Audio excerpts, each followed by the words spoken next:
Hai guys, kembali lagi bersama gua di Sakahayang Review. Karena banyaknya yang request untuk gua mereview Rumah Dara, maka ya kali ini gua akan mereviewnya. Tapi berhubung setelah gua nonton film ini, banyak banget hal-hal yang membuat hati gua dongkol. Jadi di review kali ini gua akan sekalian mengomentari hal-hal apa saja yang gak make sense atau terlalu maksa di film ini. Film ini berjudul Rumah Dara, tapi dengan judul internasional yang berjudul Macabre, dalam artian mengerikan. Dan film ini tergolong film jadul yang rilis di tahun 2009. Gua juga heran kenapa kok baru rame sekarang. Dan katanya film ini dilarang tayang di Indonesia, tapi mendapat penghargaan di luar negeri. Katanya sih. Film ini dibintangi oleh artis-artis terkenal Indonesia. Gak perlulah gua perkenalkan, kalian juga pasti udah pada tahu. Mari kita langsung saja ke pembahasan kita. Dan jika kalian suka, tinggal subscribe aja.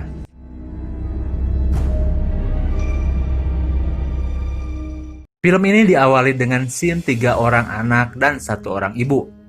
Dengan teknik pengambilan gambar ala-ala kamera jadul, di sini gua udah bisa menebak kalau itu adalah Dara dan anak-anaknya.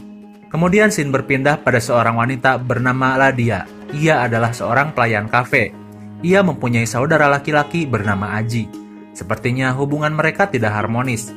Di sini dijelaskan bahwasannya orang tua Aji dan Ladia mengalami kecelakaan, dan Ladia menyalahkan Aji atas kecelakaan itu. Di sini memang sifat Ladia masih kekanak-kanakan, karena celaka itu siapa yang tahu kan? Aji mengunjungi Ladia karena katanya ia akan bekerja di Australia, memberi Ladia uang dan menawarinya kuliah. Namun Ladia menolak semua itu. Lalu singkat cerita, kemudian Ladia digoda oleh pengunjung kafe yang sedikit berlaku tidak sopan. Lalu datanglah Alam.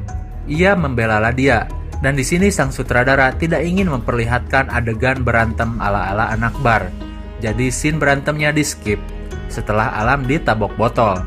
Ya gue setuju aja karena emang scene berantem di bar itu terlalu lumrah. Jadi ya mending di skip aja. Singkat cerita, mereka semua mau pulang. Istri Aji yang sedang mengandung 8 bulan juga diperlihatkan di sini. Tujuan mereka dari Bandung akan menuju Jakarta. Namun ketika mereka akan berangkat, tiba-tiba muncul seorang wanita menyeruduk ke tengah jalan dan akan tertabrak. Ia bernama Maya, katanya ia habis dijamret dan meminta tolong untuk diantarkan. Terjadi perdebatan antara mengantarkannya atau menyuruhnya naik taksi dan dibayarin.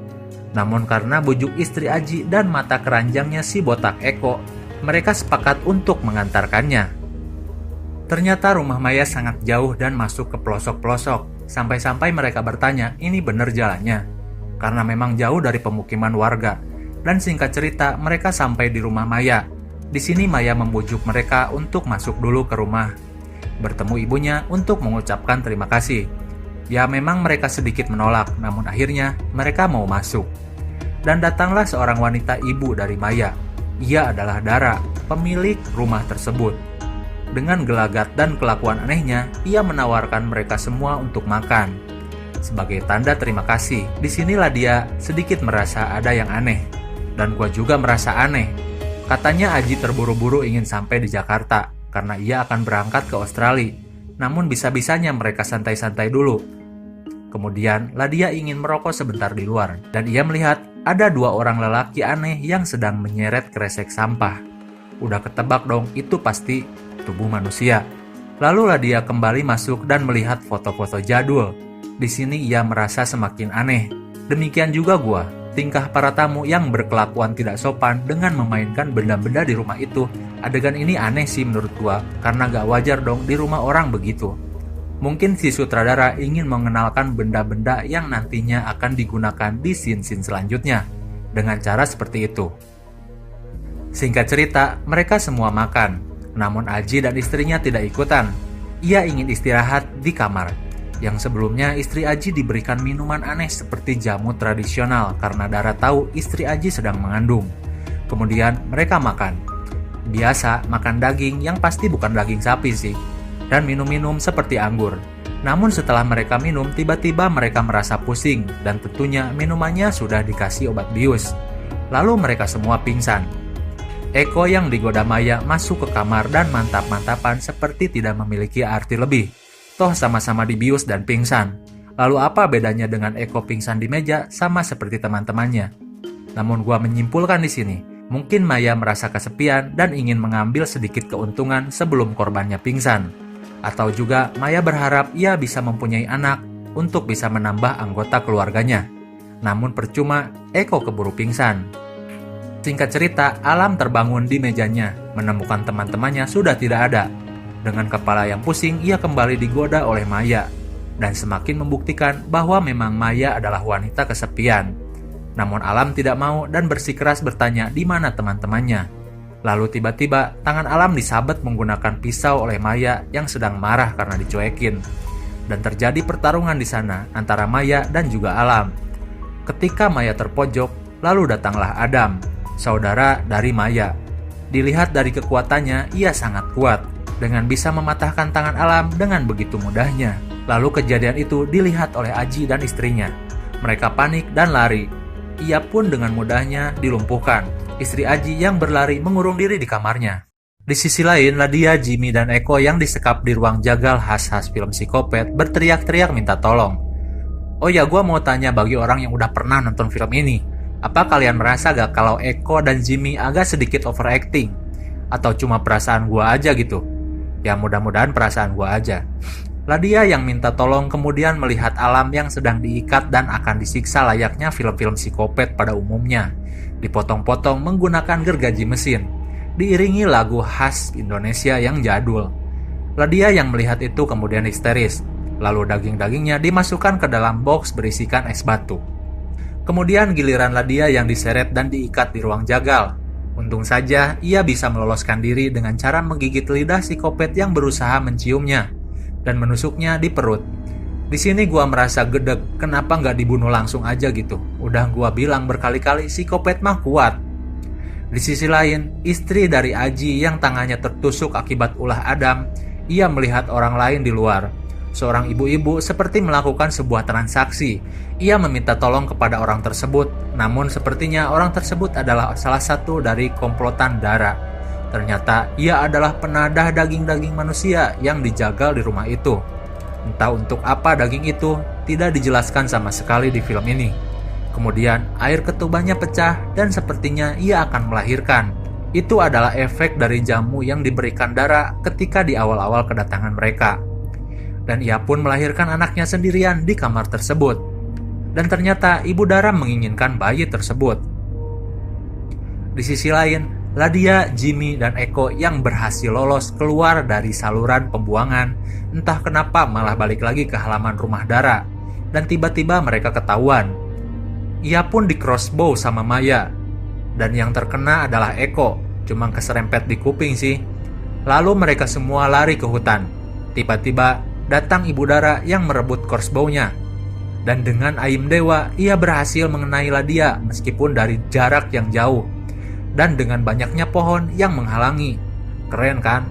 One shot on point. Ladia pun terjatuh. Jimmy dan Eko yang tidak menyadari itu terus saja berlari. Dan untung saja Jimmy menyadarinya. Ia mengajak Eko untuk menyelamatkan Ladia yang tertinggal. Namun Eko sudah amat ketakutan. Gua sedikit kesel sama karakter Eko yang terlalu lebay, menurut gua ya. Lalu Adam pun mulai mengejar dan mencari Ladia.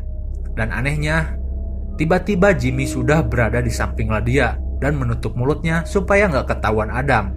Cepet banget ya. Namun percuma, Adam berhasil menusuk Jimmy dan membunuhnya. Ladia yang berlari dikejar oleh Adam. Dan Eko pun datang mengalihkan perhatiannya. Dan malah Eko yang jadi dikejar. Ia berlari dan seperti akan tertabrak mobil. Kemudian scene berpindah ke dalam rumah. Dara yang mengambil bayi Aji meminta pada istrinya untuk mengikhlaskan bayinya. Dengan begitu, mereka ada kesempatan untuk bisa selamat. Dan jika ia bersikeras membawa bayinya, maka dapat dipastikan mereka akan mati malam ini. Coba kalau kalian milih mana? Kalau gua sih milih ikhlas dulu, yang penting mereka bisa keluar dan mereka bisa lapor polisi dan meminta bantuan tim gerebek seperti Densus 88 atau tim Raimas Backbone untuk menyerang rumah itu. Namun ya, memang jiwa seorang ibu nggak ikhlas. Mereka pun bersikeras ingin membawa anaknya. Kemudian Ladia yang berhasil lari malah kembali berlari ke rumah Dara. Mungkin karena ia ingin menyelamatkan Aji dan istrinya. Lalu Aji tiba-tiba tersadar. Ia berada di sebuah ruangan yang penuh dengan tengkorak bayi. Dan datanglah istrinya dengan keadaan leher yang sudah tertusuk. Gak diliatin ditusuknya gimana, tahu-tahu udah ditusuk. Dan istri Aji pun meninggal kehabisan darah. Lalu datanglah Dara sambil membawa bayi dari Aji. Ia seperti akan melakukan sebuah ritual dengan bayi itu. Juga dilihat dari toples-toples khas ruangan psikopat. Aji yang marah kemudian menghajar Dara. Namun kuat, ditampol beberapa kali pun gak ada luka memar sedikit pun di wajah Dara. Dan situasi berbalik, Aji pun kalah. Ladia yang datang ke tempat itu pun kembali diculik oleh si jagal gendut yang pertama. Ia dibawa ke kamar dan akan diperlakukan asusila. Namun tiba-tiba datanglah beberapa orang yang katanya mereka adalah polisi. Entah mengapa ya bro, gua kesel aja lihat polisi-polisi ini. Kenapa? Karena nggak polisi banget gitu. Katanya mereka membawa seorang lelaki botak yang berlari di hutan yang nyaris ketabrak. Itu adalah Eko. Seketika gua ngakak di sini. Bisa-bisanya ia malah dibawa lagi ke rumah itu. Polisi itu mengajukan beberapa pertanyaan dan ia dijawab oleh Dara. Tidak ada apa-apa. Dan polisi itu seperti percaya aja gitu. Padahal dilihat dari kondisi Eko yang berdarah-darah, juga dengan kuping yang sobek karena crossbow, harusnya polisi itu membawa ke rumah sakit. Dan jika ia tahu penyebabnya di rumah Dara, ia pun harusnya merasa curiga banget sama rumah itu. Bukan cuma iya-iya aja. Malahan Eko dibawa masuk lagi ke rumah Dara. Dan ia pun berkata, untung gak saya bawa ke kantor. Anjir dah. Di sisi lain, partner polisi lawak itu mulai memeriksa barang-barang di rumah itu. Ia menemukan sebuah video, di mana di video itu diperlihatkan ada seorang lelaki yang disekap dan ditusuk oleh ketiga anak kecil, dan diperlihatkan wajah Dara di sana. Kemudian di akhir diperlihatkan seperti simbol sekte. Ia pun menemukan beberapa foto jadul yang tertulis di belakangnya tahun-tahun jadul, seperti 1918, 1917 dan 1889, dan membuktikan bahwa memang Dara dan keluarganya sudah hidup hampir beratus-ratus tahun. Di lantai 2, Ladia yang akhirnya bisa meloloskan diri dari psikopat dengan cara menusuk matanya pakai pensil. Kemudian seorang lelaki lawak datang ke atas dan menemukan psikopat itu. Ia kaget melihat orang tersebut dan malah ia yang disabet pakai pisau di lehernya. Di akhir nyawanya, ia berhasil menembak kepala psikopat itu sampai mati. Melihat keadaan tidak kondusif, Adam mematikan lampu dan membantai semua polisi di sana. Lalu si ketua polisi pun baru menyadari loh setelah ia melihat teman-temannya dibantai. Ia pun lari ke mobil dan membawa senjata laras panjang. Itu M4 atau M16, ada yang tahu nggak? Lalu Maya pun ditembak mati di sana. Dara yang mendengar itu lalu keluar, namun di sini adegan paling ngakak. Polisi itu menembak tapi nggak kena-kena, padahal jaraknya dekat. Mungkin karena recoilnya terlalu ganas ya. Ia pun seketika dihajar Dara dengan mudahnya sampai mati. Di lantai 2, Ladia dan Aji memecahkan semua toples-toples di sana. Lu pikir penting gak mencahin toples-toples di sana? Bukannya lari selagi ada kesempatan. Yang akhirnya didengar Dara dan menyuruh Adam, satu anaknya yang tersisa, untuk menghabisi mereka. Lalu terjadilah pertempuran sengit di sana. Adam dengan kekuatan yang kuat, yang sangat sulit dikalahkan, meski sudah ditusuk dan dibakar. Namun akhirnya, Ladia dan Aji mampu memotong kepala Adam, dan Eko pun dicincang menggunakan gergaji mesin oleh Dara. Tersisa Dara satu orang terakhir. Ladia yang membawa golok akan menghadapi Dara one by one. Dara yang sudah berganti baju memakai dress putih membawa gergaji mesin. Bertarung habis-habisan dengan Ladia. Ladia yang terpojok pun bertanya, apa tujuan mereka melakukan hal ini? Dara menjawab, tujuannya adalah keabadian. Tidak dijelaskan secara spesifik bagaimana ia mendapat keabadian dari menjagal orang atau dengan persembahan bayi. Di sini Dara berbicara, mereka ingin hidup lebih lama, dan kamu pun sudah mencobanya. Enak kan? Sambil berteriak. Ada yang tahu maksudnya? Seakan-akan Ladia pernah bersekutu dengan iblis. Dilihat dari cara bicara Dara kepada Ladia. Lalu Aji mencoba melawan Dara, namun Aji kalah dan malah dibunuh. Aji melemparkan pistol kepada Ladia sebelum ia mati. Kemudian Ladia menembak Dara dan memukulnya menggunakan barang-barang di sana, yang tadi di awal sudah diperlihatkan. Lalu Ladia menarik kalung Dara sampai mencekiknya. Dan anehnya, ketika kalungnya putus, Dara pun mati. Dan gua rasa gak semudah itu dong. Dan ketika Ladia akan kabur menggunakan mobil, benar saja, Dara kembali menyerangnya. Dan Ladia menggunakan mobilnya untuk menabrakkan Dara ke pohon. Dan Dara pun mati. Namun seperti biasa, gak semudah itu lagi. Di film-film seperti ini, pasti akan memberikan sedikit kekesalan kepada penontonnya. Dan benar saja, Dara masih hidup dengan tangan yang masih bergerak di scene akhir. Dan film pun berakhir. Kesimpulan dari gua selaku penonton di sini adalah Dara dan keluarganya adalah pemuja aliran sesat untuk keabadian dan kekuatan, berkaitan dengan persembahan bayi atau orang-orang yang dijagal. Namun tidak dijelaskan bagaimana prosesnya. Namun bisa saja bayi tersebut untuk dijadikan keturunannya. Komentar gua terhadap film ini, bukan gua nggak apresiasi film Indo ya bro, jangan salah paham. Di sini gua cuman melihat dari posisi penonton. Apa yang dirasakan penonton dan apa yang berkesan setelah menonton film ini.